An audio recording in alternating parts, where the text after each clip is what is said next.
Today we'll be discussing the Harp of India or Henry Louis Vivian Desrosiers. So few things which are important or crucial when it comes to say discussing or in the discussion of Henry Louis Vivian Desrosiers is first of all that he was born on just going through a little biographical sketch. Okay, biographical sketch and so Henry Louis Vivian Desrosiers, he was born in the year 1809 and he died in 1831, which you can think that yes, he died prematurely, as in he must be, it must be very early age that he died. And when it comes to Desrosiers, all right, so lovingly or say we call him Desrosiers, and his students are also called Desrosiers. Okay, Desrosiers, his students are called Desrosiers. Now when it comes to this particular famous and celebrated poet, Indian poet, so to say, Henry Desrosiers, he was an Indian poet. Okay, and he was also the assistant headmaster of the Hindu College of Kolkata. What sort of a personality was Desrosiers? Desrosiers was a great thinker. He was also a freedom fighter and a great social reformer. Okay, and he is also uh, formerly.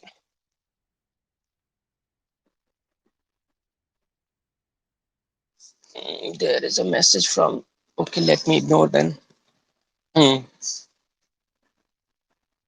And he has also been fondly referred to as, because Desrosiers is also being referred. For example, we have William Shakespeare. He is referred as Bard of Avon. Similarly, Desrosiers is also referred as National Bard of Modern India. Okay, so this is something we affix to Desrosiers. All right, so Desrosiers is also, or popularly or fondly referred to as National Bard of Modern India. Okay, and he was also one of the first educators who actually disseminated when it comes to Western learning as well as science, that is the knowledge of Western learning and science among the young men of Bengal. Right, so as I told you that he was born in the year 1809, and his father's name was Francis Desrosiers, who was also a well-respected man when it comes to Anglo-Indian community or society. And it was at the age of say around 14 years that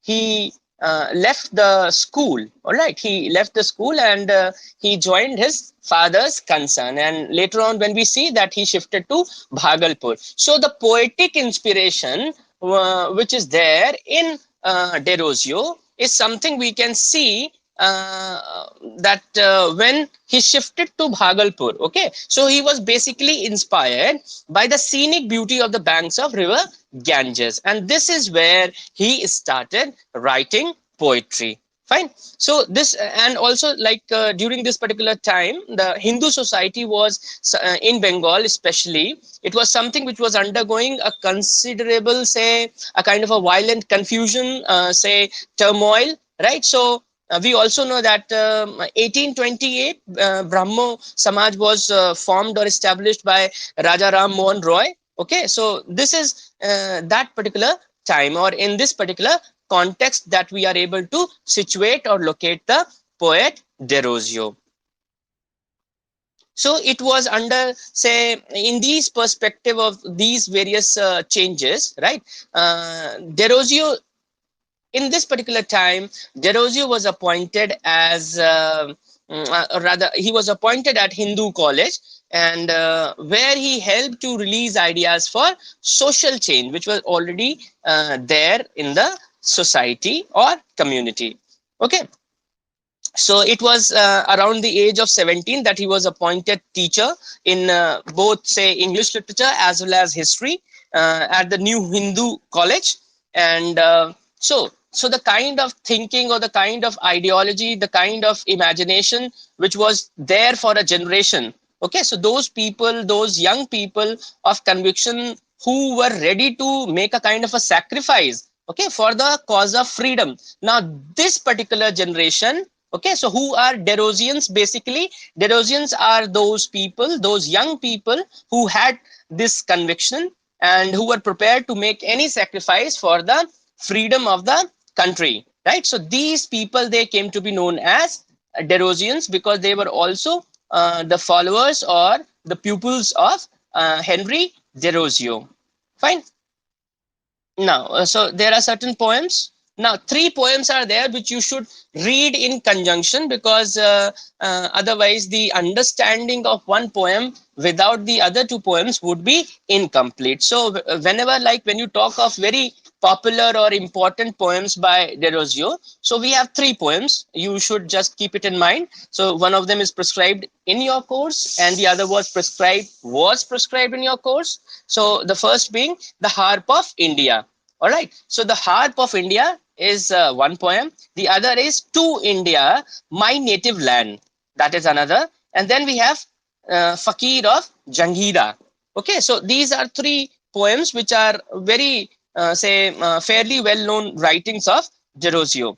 Now, why Derosio is important as an Indian poet, or why do we study Derosio in the very first place? Why do we study Derosio? So because you see, a poet has a contribution, right, to the contemporary age which he belonged, also, and how he influenced future generations, or the posterity which followed. Okay, so whenever you will talk of Henry Derosio, right? So Henry Derosio, you see, he is important when it comes to the landmark in the history of patriotic poetry in India. Okay, so whenever we'll talk of patriotic poetry, whenever we'll talk of history of patriotic poetry, so Derosio is someone who has left an indelible mark, or a kind of an impression in the minds of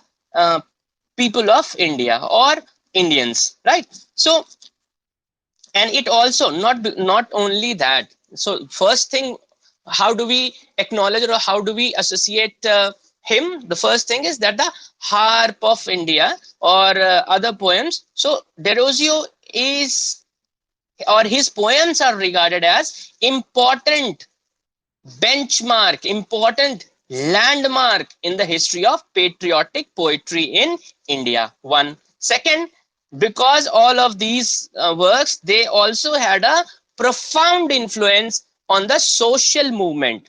Okay, now this particular social movement later on came to be known as the Bengal Renaissance in the early 19th century, which was there. Okay, so he was very closely, whenever you read Derosio, you will have to go through the Bengal Renaissance in order to understand the time and milieu of the poet. Okay, so these are two various important aspects when you discuss Derosio. Then other things is that he also had a great zeal for teaching. Okay, as a teacher, he used to interact with his students, and he was someone who created a kind of a sensation when it came to when we talk of the Hindu college.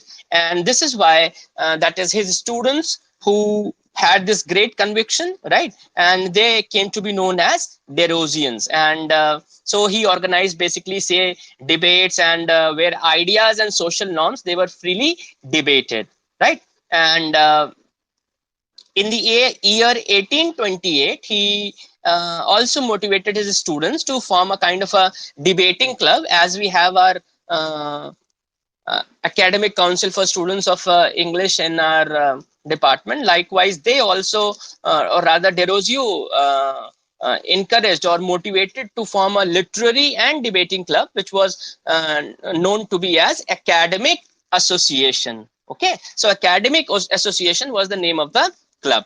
So, all right. So Derosio, first of all, you see, he's considered to be as an Anglo-Indian, and because he was of their, say, mixed Portuguese descent. And but in spite of this, he considered himself Indian, and the patriotic spirit which he has for his native Bengal. Okay, and that is there. So apart from that, he also considered himself Indian. And it was after, say, long after Derosio's death, and we know that Derosio died of cholera. So Even after his death, he continued to influence, okay, lives when it comes to, say, among his former students, and they were later came to be known as Young Bengal, okay. And many of them, they gone to become important, say, or prominent social reformers, or say lawyers or journalists, okay. So these are few things related to Derozio. Now, when we talk of as a kind of a background of Indian poetry in English, so whenever you are studying Indian poetry in English, all right. So as I told you that there are few things which you must take note of. So one of those would be, you see, you have to explore the themes, because the kind of themes which will be there in Indian poetry in English will or this would be something which makes it Indian, okay. So the character of Indianness of the Indian poem or the Indian poet, that is something which you have to identify. And then we, of course, we have the technique and style, because initially, you see, Indian poets, they followed or imitated British poets, or other poets of the, or rather other writers of the country. So initially their model was almost, say, very imitative, or rather they copied the structure, technique, style which was offered by the British literature, okay. So but later on, slowly and gradually, they picked and they made, say, a kind of an Indian idiom, or they had their own language. Everything was there, fine. So these things can be seen. And so as I told you, when you are seeing Indian poetry in English, you must keep in mind the theme, you must keep in mind the technique and the style, because these are those ways in which you will be able to tell that this is an Indian poem, all right. Then we have, say, when it comes to human emotions, so the dimensions or the aspects of human emotions which are there in an Indian poem, or the kind of social behavior, so these things would also make it unique, or rather you'll be able to identify. So theme, you have to see theme, you have to see technique and style, you have to see dimensions or aspects of human emotions, you have to see social behavior. And you will be able to see that how beautifully all of these things, they delineate when it comes to the patriotic zeal, all right, which for breaking the shackles of slavery, as we see in the Harp of India, that the age old tradition is there, and various other things. So definitely the rootedness, or some element of nostalgia, or a touch of tradition or motherland, so all of these things are that is, they are always there to nurse as well as nourish the sentiments of the poets, okay. So these things are there in an Indian poet, and Henry Derozio in particular. All right. So the text, the poem which I have shared with you, that says that how many lines are there? I think there it also mentioned the line number. So I would like to know, one of you, you can try unmuting yourself and then answering. Yes. Can you see in the poem how many lines are there?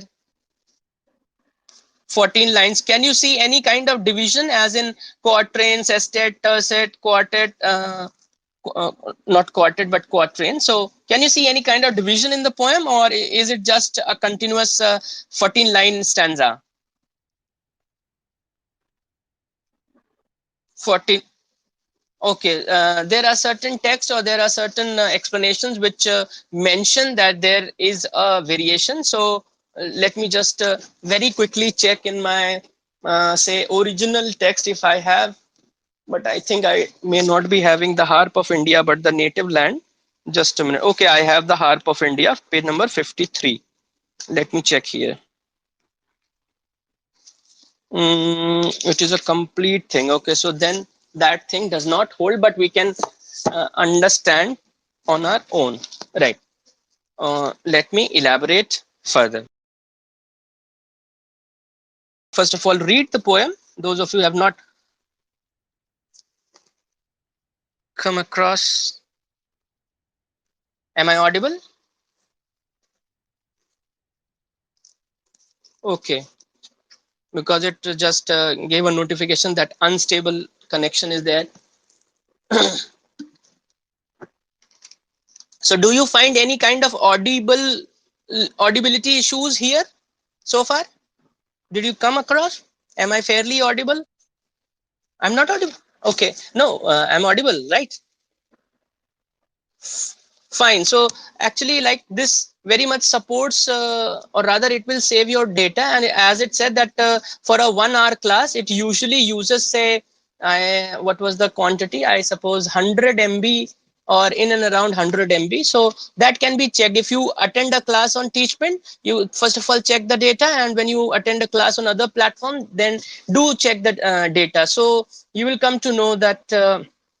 Mm, Comparatively it would be better here to attend. So that is one thing. All right, so talking of the Harp of India, so the first thing, any student here who has attended a couple of classes, he or she can tell that. So I am telling you important or bullet points in the poem. So one thing which is there, it is a patriotic poem. सबको पता है, ठीक? Patriotic poem है, where what is being tried, where say Derozio is basically paying, or rather he pays, instead of using continuous tense, you have to use simple present tense, because that is an appropriate use of English. Otherwise what happens that when you use ing form, so that also shows that it is a kind of an error by Indian speakers, because we usually talk in this particular tense. So simple present use करिए instead of your continuous thing. So instead of saying Derozio is paying a glorious tribute, नहीं, अभी तो नहीं कर रहा है. He pays a glorious tribute. ठीक है, करता है, right? So he pays a glorious tribute when it comes what in the poem has been discussed, the rich tradition, or let me just give you a kind of a sense. Just read the poem. Huh. Why hangst thou lonely on yon withered bough?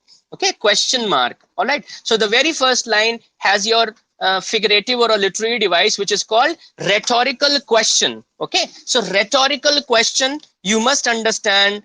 Okay. So when a question is asked, not with a view to getting an answer, but to effectively put a point where the answer is inherent in the question itself, it becomes a figure of speech known as rhetorical question. Okay, it is also simply called interrogation, but this latter does not say exactly define the nature and role of such a figure of speech, but so the device or the figure of speech is rhetorical question, in which you understand that the question is not being asked, because you see the answer is very much within the question itself, right? For example, say Keats uses this rhetorical question when it comes to, say, his poem Ode to Autumn.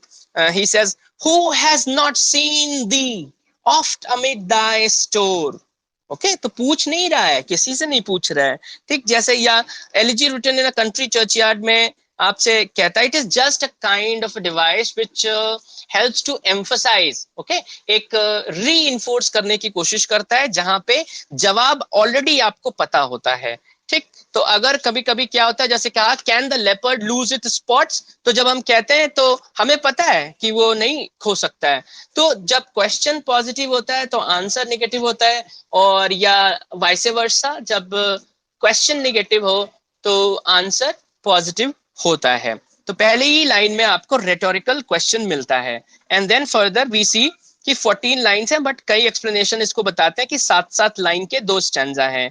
तो usually क्या होता था कि Shakespearean अगर उसमें आप देखें, या दूसरे स्ट्रक्चर्स भी देखें, आप इटालियन सोनेट देखें या इंग्लिश या शेक्सपियरियन सोनेट देखें, so we have a kind of a distinction कि आप उसको देख सकते हैं. बट यहाँ पे it's a kind of a variation on the traditional sonnet form, क्योंकि जहां पे हम ब्रेक देखते हैं कि क्वाट्रेन होगा, यानी ऑक्टे या तो से 4 3 12, या तो आपके 3 क्वाट्रेन होंगे, एक कपलेट होगा, या फिर आपका ऑक्टेव या सेस्टेट होगा। तो यहाँ तो वैसे तो नहीं दिख रहा है कि ना तो ऑक्टेव है, ना तो सेस्टेट है, और ना तो क्वाट्रेन है, और ना तो कपलेट है। लेकिन सोनेट का जैसे कहीं कहीं पे आपको कह रहा है कि ये 7 7 लाइन के 2 स्टैंजा है, लेकिन अगर हमें दिख रहा है कि ये केवल एक स्टैंजा है, तो आप वैसे भी देख सकते हैं, depending upon which text you are referring to. लेकिन कोई भी हो, बेसिक बात क्या होगी कि सोनेट है। क्लियर? 14 लाइन का पोयम है, ये सोनेट है। क्लियर? एक चीज, हाँ, पेट्रियोटिक पोयम है, ये आपको बताया। सोनेट है, ये आपको बताया मैंने। उसके बाद देखिए, आप आगे बढ़ेंगे। Unstrung forever must thou there remain. Unstrung forever, thou there remain. Must thou there remain. Thy music once was sweet. Who hears it now? Why doth the breeze sigh over thee in vain? Silence hath bound thee with her fatal chain. Neglected, mute, and desolate art thou, like ruined monument on desert plain.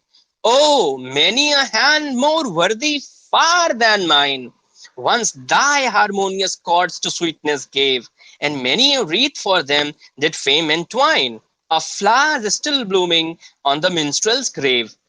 Those hands are cold, but if thy notes divine may be by mortal wakened once again, harp of my country, let me strike the strain.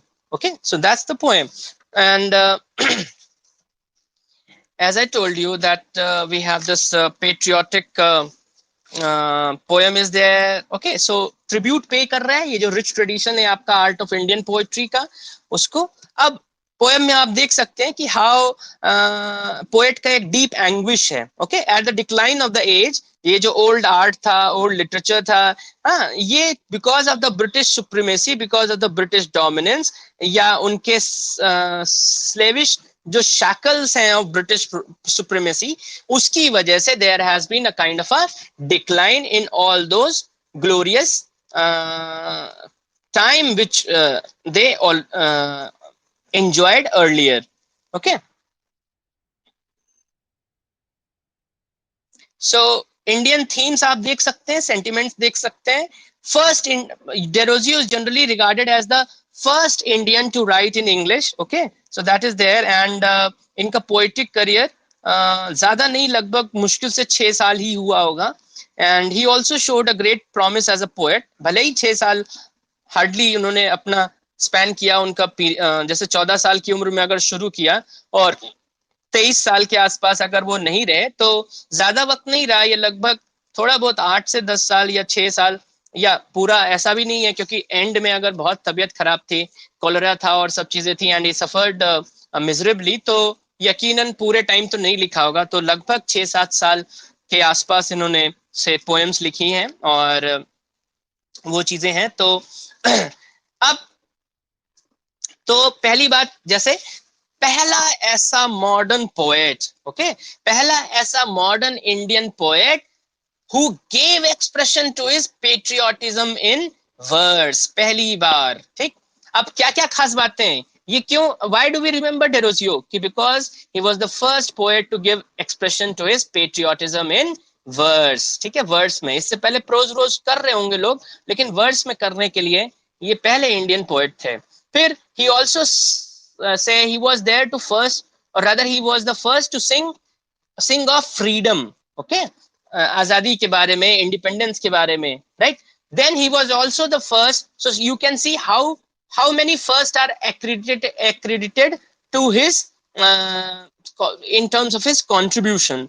ठीक, तो पहला, फिर दूसरा हुआ, तीसरा क्या? तीसरा है आपका किस तरीके से he contemplated a kind of an intellectual renaissance, right? Ancient civilization के लिए एक नए परसेप्शन के साथ में जो बंगाल का रेनेसा था, या जो इंटेलेक्चुअल रेनेसा था, तो वो किस तरीके से आप डेरोजियो ने उसको देखा। तो ये सब चीजें बहुत इंपॉर्टेंट हैं। सो जैसा कि आप पोएम में भी देख सकते हैं, दैट पोएट हिमसेल्फ और the speaker of the poem is an ardent admirer. Okay, he is a great admirer of when it comes to India's rich heritage, culture, tradition. Okay, and these are the things which is lamenting. Okay, lamenting on the decline of all these, say, rich tradition of Indian literature, because before the Britishers they came, there used to be an Indian literature which was quite classic and quite enduring. All right, but now that has lost its vigor, its vitality. ठीक है, वो जो pulse है वो अब उसका खो गया है.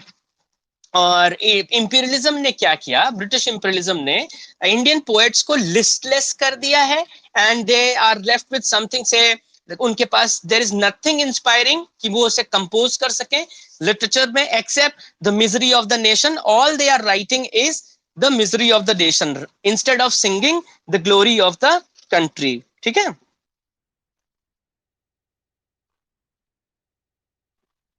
So poet is paying a rich tribute. Poet is paying a kind of a rich tribute, and just a sec as someone enters. तो इंडियन राइटर्स जो पहले लिख रहे थे, है ना, जिस तरीके का एक इंडियन लिटरेचर जो काफी क्लासिक और एंड्योरिंग था, ठीक है, उस टाइम को याद करते हुए ये एक ऐसी विश है पोएट की कि ये दोबारा से रिवाइव हो जाए, ये दोबारा से रेजुविनेट हो जाए, वो ट्रेडिशन, वो ग्लोरी. और ये कोशिश कैसे कर रहा है? Through his humble poetic efforts वो कोशिश कर रहा है इस चीज को. तो अब पोएम में अगर आप देखें तो 14 लाइंस हैं, ये आप देख सकते हैं. एज सच कोई rhyme scheme can be seen. I think वो जो मैंने आपको भेजा उसमें राइम स्कीम लिखी हुई है. तो पहले 8 लाइंस अगर आप देखें तो ऑक्टेव के तौर पे हो सकता है, और फिर 6 लाइन जो है वो सेस्टेट हो सकता है. लेकिन यहाँ पे 7-7 का भी अगर करें या 14 का एक साथ करें तब भी जो है एक चीज तो सामने निकल के आती है, जैसे कि एक स्ट्रक्चर होता है कि सबसे पहले एक प्रॉब्लम, एक प्रोपोजिशन होती है कि स्टार्टिंग में आपको एक प्रॉब्लम प्रपोज करी जाएगी और एंड में टुवर्ड्स द कंक्लूजन वो चीज रिजॉल्व करी जाएगी. तो ये चीज हम सोनेट में देख सकते हैं, क्योंकि शुरुआत में अगर आप देखें तो इस डिवीजन के हिसाब से वी कैन फाइंड कि 7-7 लाइन के हिसाब से हम लोग सोच सकते हैं. अगर आप वहां पे उसको चेंज होते हुए देखें तो थीमेटिक पैटर्न वो फॉलो कर रहा है और प्रेजेंटेशन भी फॉलो कर रहा है. जैसे ऑक्टेट और सेस्टेट का थीमेटिक पैटर्न जैसा है, तो शुरुआत के उसमें पोर्शन में वी कैन सी प्रॉब्लम क्या प्रपोज करी गई है. प्रॉब्लम स्टार्टिंग से ही प्रपोज करी गई है that there is a decline of Indian poetic tradition.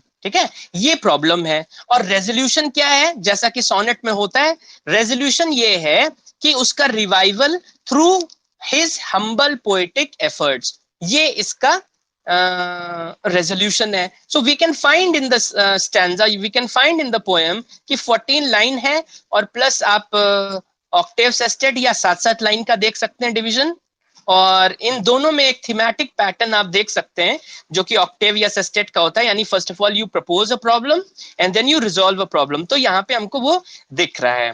Clear? And when he says that rather Derozio refers to the rich art and tradition of Indian poetry. So the harp of India here refers to the rich art and tradition of Indian poetry. जैसे rhetorical question की बात मैंने आपको बताई. Now what is the rhetorical question?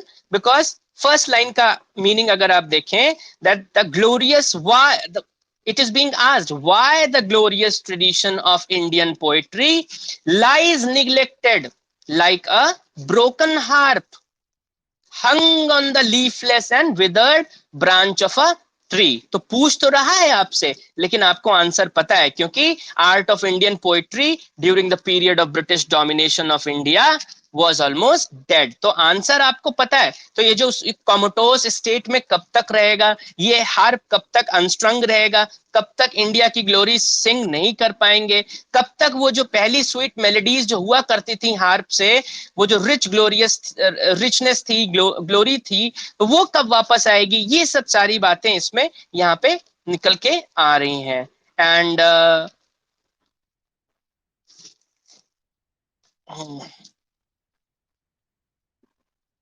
सो यही सारी state को poet recollect कर रहा है कि कैसे ये रिच एक ग्लोरियस ये sweet melodies of a harp दोबारा से आ सकती हैं. एंड ठीक है। सो ब्रीज क्या है? It blows over the broken harp of poetry without drawing any melody from it, क्योंकि वो अनस्ट्रंग है। और जो प्रेजेंट सिचुएशन है वहां पे poets they are compelled to remain mute, क्योंकि ये जो फेटर्स ऑफ साइलेंस है, वो जो चेन ऑफ साइलेंस है उसकी वजह से। तो यानी आर्ट ऑफ पोएट्री यहाँ पे अगर देखा जाए तो it is like neglected, it is silent, it is abandon, और इसीलिए it has been compared like a ruined monument. जैसे कोई, आप जानते हैं, पुराना ऐसा रूइंड मॉन्यूमेंट होगा, है ना। जैसे डेजर्ट में आप बात कर लें कि कोई कोई नहीं जानता, कोई नहीं पूछता जाके, तो एक रूइंड मॉन्यूमेंट जैसे it is there in the vast wilderness of the deserts, तो लगभग ये वैसा ही स्टेटस लिटरेचर का यहाँ पे है। और जिसकी वजह से, because literature is closely related to the patriotic say fervor of the or the patriotic zeal of the nation, so क्योंकि इंडियन लिटरेचर वैसा है, उसी के नाते जो सॉन्ग है फ्रीडम का वो गाया नहीं जा पा रहा है। तो दोबारा से ऐसे ही जैसा एक डेफ्ट म्यूजिशियन प्रोड्यूस करता था उस तरीके का एन्चांटिंग म्यूजिक, जैसा पहला लिटरेचर लिखा जाता था, वैसा ही कुछ अभी दोबारा से हो जाए। ठीक है। और